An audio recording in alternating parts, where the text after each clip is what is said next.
L'entretien avec les ressources humaines est en fait le premier entretien que tu vas passer dans l'entreprise. C'est le premier entretien d'une suite de 2-3 entretiens. Après, tu auras un entretien avec un opérationnel, éventuellement un manager. Mais c'est vraiment la première étape à passer. Donc, en fait, ce qui va se passer, c'est que tu vas être évalué sur tes motivations, sur ta personnalité et même parfois sur rapidement tes compétences. Donc, ce qu'on a fait, c'est qu'on a simulé avec Arkema un entretien avec une personne des ressources humaines pour que tu puisses voir un peu comment ça se déroule, comment ça se passe, quel est le comportement du recruteur, pour que tu te prépares encore mieux pour le prochain entretien. Donc on se rencontre aujourd'hui dans le cadre d'un entretien pour un stage en études de marché. Ce que je vous propose, c'est que je vais vous laisser la parole, je vais vous laisser vous présenter, me parler de votre projet professionnel et puis ensuite on reviendra sur le groupe Arkema et sur les missions proposées. Donc bonjour, Arnaud Perra. Alors pour mon parcours, suite à mon bac scientifique, j'ai intégré une classe préparatoire. Au cours de ces classes préparatoires, en fait, les matières qui m'ont plus intéressé concernaient la chimie. J'ai donc décidé par la suite d'intégrer une école, donc logiquement une école d'ingénieurs chimistes. Ensuite, pendant ce cursus en école, j'ai senti que j'avais besoin un peu de sortir de la technique et de m'orienter un peu plus vers le côté business. Et j'ai donc décidé de compléter cette formation par un master spécialisé en marketing. Donc dans mon parcours, le stage le plus significatif, c'est donc le stage de fin d'études de mon école d'ingénieur, où j'étais en fait assistant chef de produit dans un grand groupe international de cosmétiques et où j'ai assisté le chef de produit dans ses missions et dans le lancement d'un nouveau produit. Donc ce stage m'a permis de garder d'un côté le côté technique, mais aussi d'avoir un côté business. Et c'est ce qui m'a beaucoup plu et qui m'a donné envie de continuer dans une voie business et dans ce master marketing. Et donc aujourd'hui, je suis en cursus marketing et c'est dans le cadre de ce master que je cherche un stage de fin d'études. L'objectif de la présentation de vos expériences, c'est de pouvoir expliquer de manière simple les différents choix, la raison pour laquelle vous êtes là aujourd'hui. Le recruteur va vraiment chercher à comprendre la cohérence de votre parcours, quels ont été vos choix et ce qui les a motivés. Là, dans le cas présent, on a bien vu que le candidat a cherché à expliquer ses choix. On arrive à un parcours cohérent, simple, avec un discours derrière qui était suffisamment préparé, mais pas trop, et donc un candidat qui reste naturel et avec un discours clair.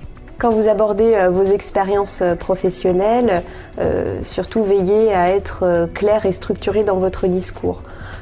Pour être structuré, le meilleur moyen, c'est d'argumenter, en fait, de présenter votre expérience en 3 parties. La première partie qui présente la structure dans laquelle vous avez évolué, donc l'entreprise, le service auquel vous étiez rattaché. Ensuite, parlez de manière simple de vos missions, des tâches que vous aviez à accomplir. Et troisième partie, prenez du recul, dites ce que cette expérience a pu vous apporter, ce que vous en avez retiré comme enseignement. Si jamais vous êtes en entretien pour un stage, que vous avez donc peu d'expérience, n'hésitez pas à présenter de la même manière vos expériences associatives ou vos implications dans différents loisirs, par exemple. Vous postulez aujourd'hui pour un stage en études de marché. Est-ce que vous avez déjà une idée de ce que vous avez envie de faire plus tard ? Oui, alors idéalement commencer sur une fonction d'ingénieur de développement ou chef de produit. Donc chef de produit pour être directement là du côté business. Parce que voilà, c'est vraiment ce qui m'intéresse, c'est la relation client, gérer une gamme de produits. Après, à moyen terme, ce serait en fonction des opportunités, évoluer vers des fonctions de management, si possible avoir un poste à envergure internationale. La question du projet professionnel, c'est une question à laquelle vous devez vous préparer. L'objectif pour le recruteur, c'est d'aller au-delà du poste pour lequel vous le rencontrez aujourd'hui.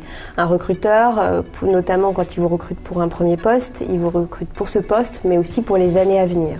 Donc son objectif, ça va être de bien valider que le projet professionnel du candidat est réaliste et est en lien avec ce que peut proposer l'entreprise. J'aurais aimé que vous me parliez un petit peu du groupe Arkema, de ce que vous en avez compris et également des missions proposées, ce que vous avez retenu de l'annonce à laquelle vous avez répondu. D'accord. Donc Arkema, moi je connaissais assez bien via mon cursus d'ingénieur chimiste. Donc premier chimiste français avec une présence internationale, donc tant avec des sites industriels que des centres de recherche. Une grande orientation stratégique, c'est l'innovation. Donc ça c'est quand même assez important. Ensuite, au niveau de la mission, donc j'ai retenu que c'était en fait assister le chef produit sur toute la partie étude de marché, notamment analyser un peu les pratiques des concurrents, analyser les évolutions du marché sur les 5 dernières années, pour ensuite faire des préconisations donc pour le lancement du nouveau produit sur ce marché. Quelque chose de très important pour le recruteur, ça va être de tester la motivation du candidat. Donc le moyen que j'emploie pour tester cette motivation, ça va être de demander au candidat ce qu'il connaît du groupe et ce qu'il a retenu de la mission. Et ce, avant même de lui expliquer en détail ce qu'est Arkema et ce que seront les missions qui pourront lui être confiées. J'aurais aimé connaître votre disponibilité exacte. Début mai. Et la durée également du stage. Pour une durée de 6 mois qui peut aller jusqu'à 8 mois. Et il y a également un certain nombre de questions techniques qui interviennent en général en fin d'entretien. Je pense notamment à la disponibilité, aux prétentions salariales quand il s'agit d'un premier emploi. Il faut absolument que vous ayez une fourchette en tête. À la mobilité géographique, quand l'entreprise est implantée un petit peu partout en France ou à l'étranger. Et également, préparez-vous à être testé en anglais. Très bien. J'aurais aimé également savoir si vous aviez d'autres pistes en cours, mis à part Arkema. J'ai d'autres pistes, oui, j'ai lancé différentes candidatures, j'attends les réponses. D'accord. Si jamais vous avez un choix à faire, quels seront vos critères? Alors la principale différence, ce sera le secteur d'activité.